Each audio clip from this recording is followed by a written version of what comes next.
Assalamualaikum warahmatullahi wabarakatuh. Dalam video ini, kita akan membahas mengenai subjek pajak PPN bersama saya, Astrid Faradisti.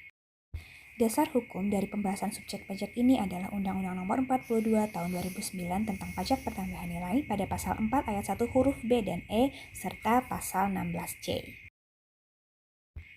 Dalam pajak pertambahan nilai atau PPN, subjek PPN ialah orang pribadi atau badan yang berdasarkan peraturan perundang-undangan melakukan kegiatan penyerahan dan menerima barang atau jasa kena pajak yang biasa kita kenal dengan BKP atau JKP.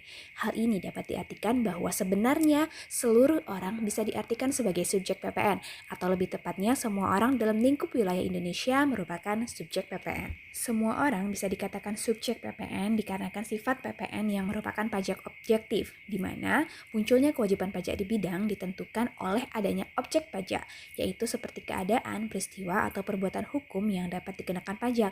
Jadi, PPN tidak membedakan tingkat kemampuan konsumen dalam pengenaan pajaknya.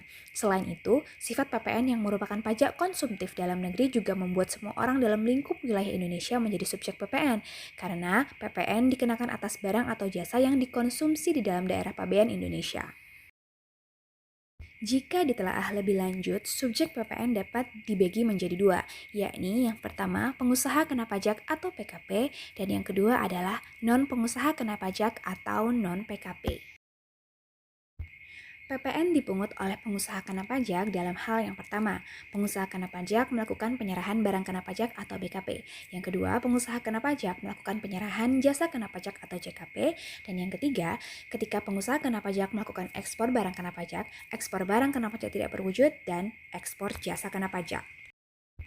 Untuk non-pengusaha kena pajak, di mana PPN akan tetap terutang meski yang melakukan kegiatan bukanlah berstatus PKP dalam hal yang pertama, impor barang kena pajak, yang kedua, pemanfaatan barang kena pajak tidak berwujud dari luar daerah pabean di dalam daerah pabean, yang ketiga, pemanfaatan jasa kena pajak dari luar daerah pabean di dalam daerah pabean, dan yang terakhir, melakukan kegiatan membangun sendiri.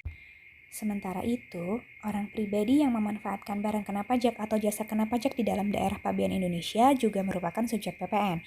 Namun, kewajiban subjek PPN yang memanfaatkan atau mengkonsumsi barang kena pajak atau jasa kena pajak di dalam daerah pabean ini hanya sebatas sebagai pembayar PPN yang pada umumnya harga yang dibayarkan oleh konsumen sudah termasuk pungutan PPN. Pengusaha kecil juga merupakan subjek PPN dengan kewajiban-kewajiban yang mengikat, utamanya apabila pengusaha kecil tersebut memilih untuk ditetapkan sebagai PKP.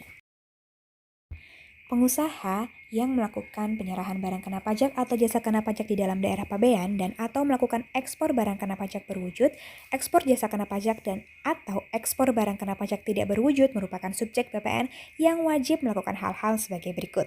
Yang pertama, melaporkan usaha untuk dikukuhkan sebagai PKP, yang kedua memungut pajak terutang, yang ketiga menyetorkan PPN yang masih dibayar dalam hal pajak keluaran lebih besar daripada pajak masukan, dan yang terakhir adalah melaporkan perhitungan pajaknya. Dan sebagai subjek pajak PPN, pengusaha kena pajak atau PKP diwajibkan untuk membuat faktur pajak yang bentuknya disesuaikan dan ditentukan oleh Direktorat Jenderal Pajak, yaitu faktur pajak elektronik atau e-faktur atas penyerahan dan penerimaan barang kena pajak atau jasa kena pajak, serta melaporkannya. Untuk pengusaha kecil sendiri sebagai subjek PPN, sejatinya pengusaha kecil tidak termasuk dalam kategori PKP. Namun jika pengusaha kecil tersebut mengajukan permohonan untuk dikukuhkan sebagai PKP, maka setelah dikukuhkan, pengusaha kecil tersebut menjadi PKP sepenuhnya dan wajib memungut, menyetor, dan melaporkan PPN dan PPNBM yang terutang. Dalam Peraturan Menteri Keuangan Nomor 197/PMK.03/2013 ditetapkan batasan pengusaha untuk dapat dikategorikan sebagai pengusaha kecil adalah sebagai berikut. Yang pertama, pengusaha kecil merupakan pengusaha yang selama 1 tahun buku melakukan penyerahan barang kena pajak atau jasa kena pajak dengan jumlah peredaran bruto dan atau penerimaan bruto tidak lebih dari 4,8 miliar. Yang kedua, jumlah peredaran bruto atau penerimaan bruto adalah jumlah keseluruhan penyerahan barang kena pajak atau jasa kena pajak yang dilakukan oleh pengusaha dalam rangka kegiatan usahanya. Dan yang ketiga, pengusaha wajib melaporkan usahanya untuk dikukuhkan sebagai PKP apabila sampai 1 bulan dalam tahun buku jumlah peredaran bruto atau penerimaan brutonya melebihi 4,8 miliar. Dan yang terakhir, kewajiban melaporkan usaha untuk dikukuhkan sebagai PKP dilakukan paling lama akhir bulan berikutnya setelah bulan saat jumlah peredaran bruto melebihi 4,8 miliar.